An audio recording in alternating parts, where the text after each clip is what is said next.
Então nós vamos iniciar agora com o Ricardo Voltolini. Ele vai falar para a gente sobre liderança com valores. Voltolini, seja bem-vindo.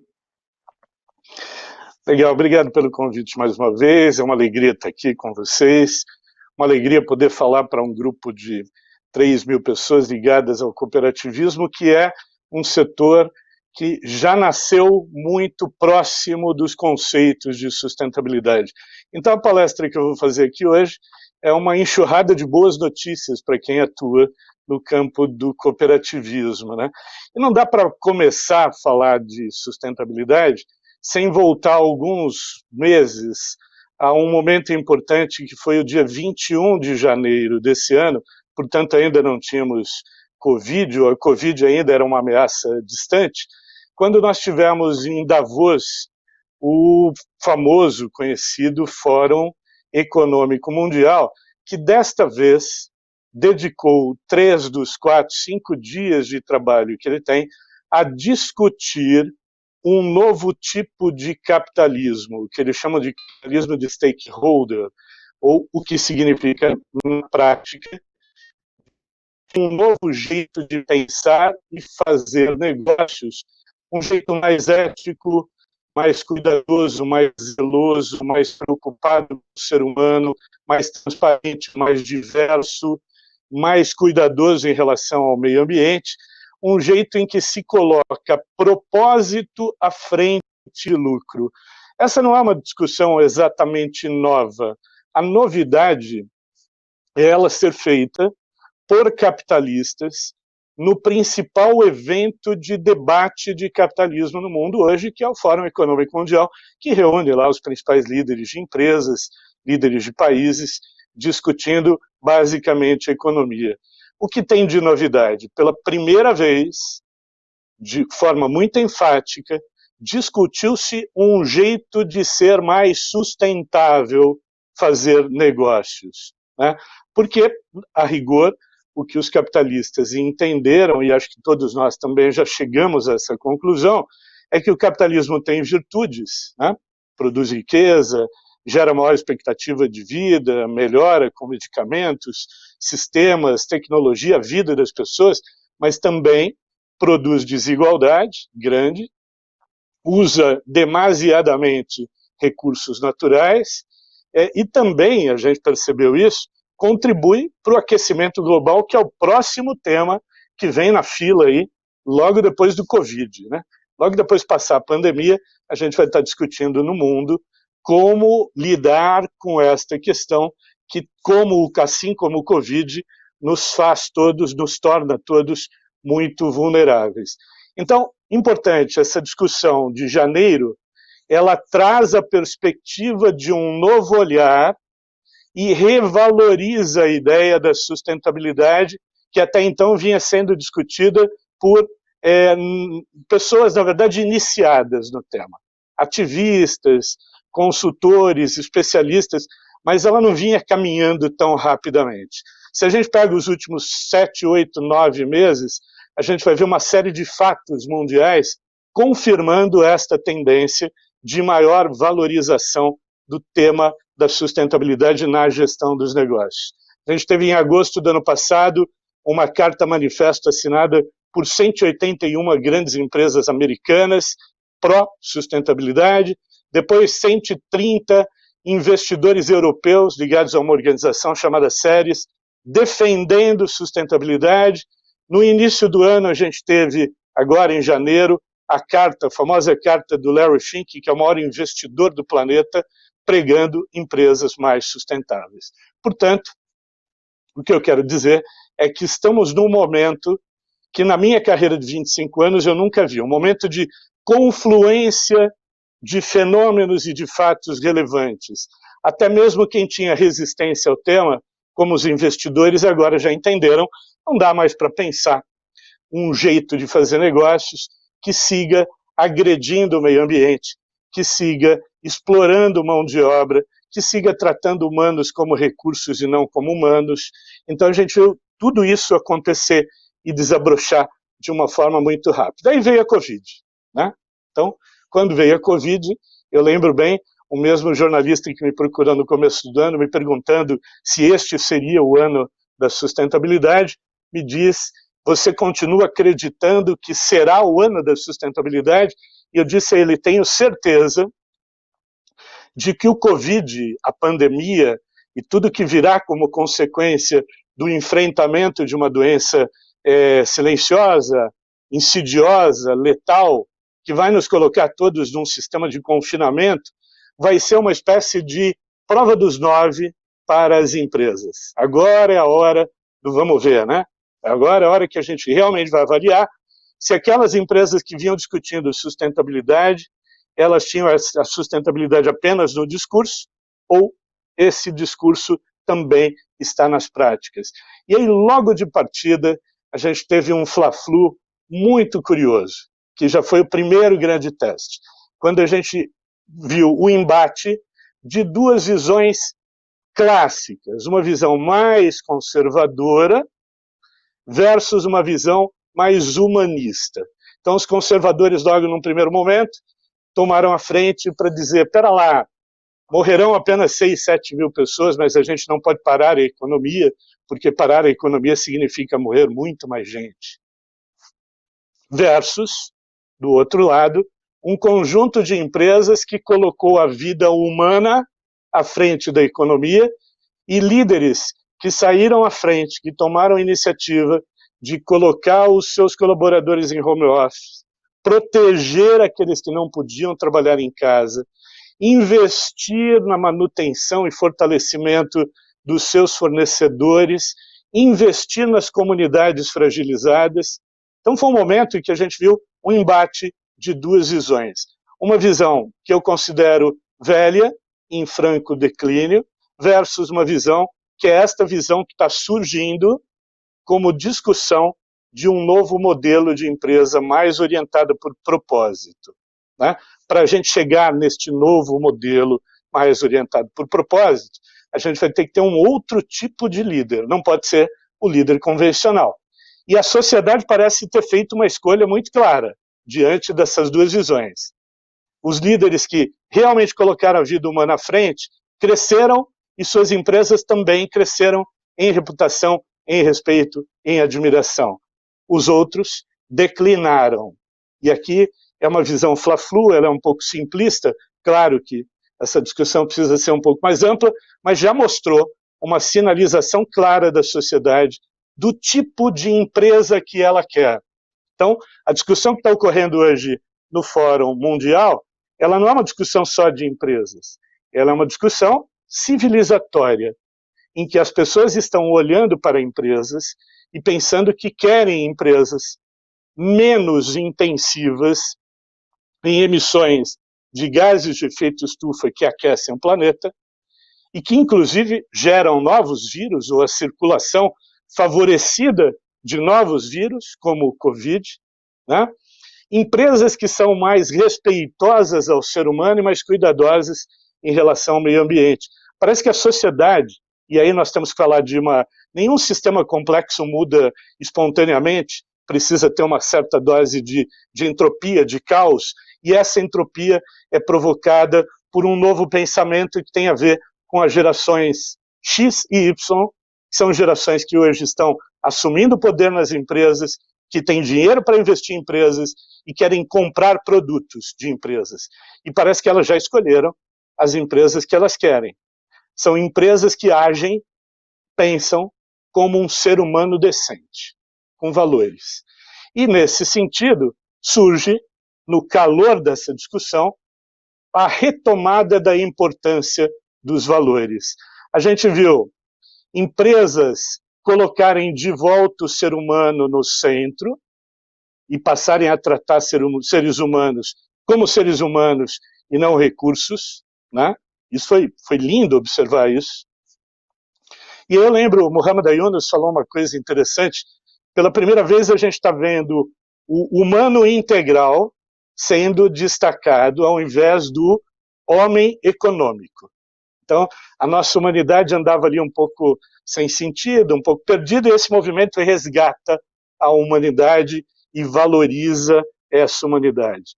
A gente viu, pela primeira vez, de modo muito inédito, mais cooperação e menos competição entre empresas na construção de respostas para os dilemas da sociedade. A gente viu de forma muito clara a ascensão da noção de interdependência, em que tudo e todos estamos interligados e não adianta eu estar protegido na minha casa quando muita gente está desprotegida. Não adianta eu, empresa, ser rentável, próspera, numa sociedade que está desabando, que está falindo, que tem problemas. Então, isso fez com que voltasse à tona o poder das nossas escolhas. Podemos escolher fazer melhor para as pessoas e para o meio ambiente. Isso voltou com tudo. Ascensão da transparência. As empresas que comunicaram muito bem o que queriam fazer e fizeram bem, com coerência, ganharam pontos. As que não fizeram isso perderam pontos. Empresas preocupadas não só em zerar impactos, mas em regenerar, gerar impactos positivos. Veja, listei aí 6 ou 7 tendências observadas, e a boa notícia é, se você olhar para elas, você vai perceber que o cooperativismo já faz isso há bastante tempo. Eu costumo dizer nas minhas palestras e treinamentos para o setor que o cooperativismo, ele há muito tempo é parte da solução e não do problema. E nesse momento, o cooperativismo é um exemplo de propósito à frente do lucro, até porque a ideia de lucro não existe, né, no cooperativismo. O cooperativismo sempre tratou os humanos como humanos e não meros recursos, sempre foi pela cooperação e menos pela competição, até pelo próprio estatuto, a maneira como ele nasce. A ideia da interdependência está nos princípios do cooperativismo, portanto eu não preciso falar muito.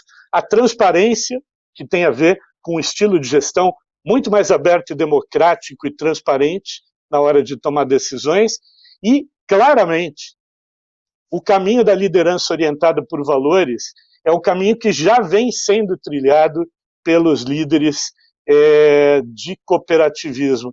E aqui eu queria dividir com vocês, só para finalizar a minha apresentação, o que é esta liderança que vai fazer a transição para um modelo em que o lucro será mais genuíno, mais autêntico e virá não em prejuízo de pessoas e meio ambiente, mas em promoção de pessoas e meio ambiente, em que o valor gerado pelos empreendimentos será compartilhado com todas as partes e não só com uma parte, o dono ou acionista. Este novo tipo de líder é um líder que está no meu próximo livro, inclusive, que vai ser sobre liderança orientada por valores, que é um líder mais empático do que a maioria, pratica uma virtude já tipicamente feminina, que é a do cuidar, são mais atentos, zelosos e preocupados na relação com os colaboradores, eles têm o ego mais sob controle, eles já saíram daquele paradigma do eu e já estão no nós. Veja como isso tem muito a ver com o olhar e a visão do cooperativismo. Não se preocupam mais em serem os melhores do mundo, eles querem ser melhores para o mundo, por isso eles priorizam o interesse de todas as partes, gostam de fortalecer os elos de confiança, são mais colaborativos, lideram pelo exemplo, são mais altruístas, mais solidários, mais justos, não acreditam em prosperidade que não seja para todo mundo, sentem a dor do outro como se fosse a sua, e em tempos de crise são os primeiros a mostrar apoio, não só com palavras, mas com atitudes. Eles podem abrir mão de um negócio, mesmo que seja lucrativo, se entenderem que este negócio coloca em risco pessoas e meio ambiente. Eles são mais ecocêntricos do que egocêntricos, mais intuitivos, mais ativistas por boas causas, extremamente éticos, gostam de servir a causas e de educar. E foram os primeiros a identificarem a importância da sustentabilidade e a praticarem na gestão dos negócios. Não se importam em parecer ou ser vulneráveis, rejeitam as mentiras, ainda que convenientes, e preferem as verdades, ainda que duras. Abominam qualquer tipo de discriminação vivem bem com a diversidade e porque são humildes, gostam de aprender com o outro. Meu recado final. Essa pandemia é uma pandemia que eu tenho dito que ela pode ser ela certamente é a pandemia da reflexão. Todos nós paramos mais, ficamos mais com a gente mesmo em casa, refletimos mais sobre a nossa vida, sobre o que importa, sobre o que é essencial, sobre o que pode ser deixado de lado, resgatamos as coisas essenciais, e entre essas reflexões, conheço muitas pessoas que passaram a refletir sobre: tenho sido até aqui um líder à altura dos desafios deste novo modelo de empresa ou de organização do século XXI? Muita gente está fazendo essa reflexão. Mas ela pode ser só a pandemia da reflexão. Aquela reflexão que a gente faz, em algum momento vira divagação. Para uma reflexão deixar de ser divagação, ela precisa de dois outros momentos: o da inflexão e o da flexão. A inflexão é quando as minhas revisões de crenças, comportamentos e visões me levam a mudar a direção daquilo que eu tenho feito, de como tenho sentido, de como tenho agido na condição de líder. E flexão é quando eu faço movimento para realizar aquilo que eu entendi que é importante. Então essa pandemia pode ser para alguns apenas a pandemia da reflexão, mas ela pode ser a pandemia da reflexão com inflexão e com flexão. E todos nós que pararmos para entender que tipo de líderes podemos sair ao final desse processo, que é um processo doloroso para todos nós, entendendo isso, a gente certamente se colocará num plano de evolução de consciência maior. E certamente seremos líderes melhores. A boa notícia é que eu disse desde o início: o cooperativismo já é um laboratório dessas práticas todas, da interdependência, da colaboração, da solidariedade, do altruísmo, da confiança e também da liderança orientada por valores. Eu acho que o caminho para o cooperativismo, e essa é uma grande oportunidade que se coloca, na medida que as pessoas, especialmente os jovens de gerações X e Y, estão querendo trabalhar em organizações com propósito, o grande desafio do cooperativismo é comunicar adequadamente que ele é uma alternativa interessante.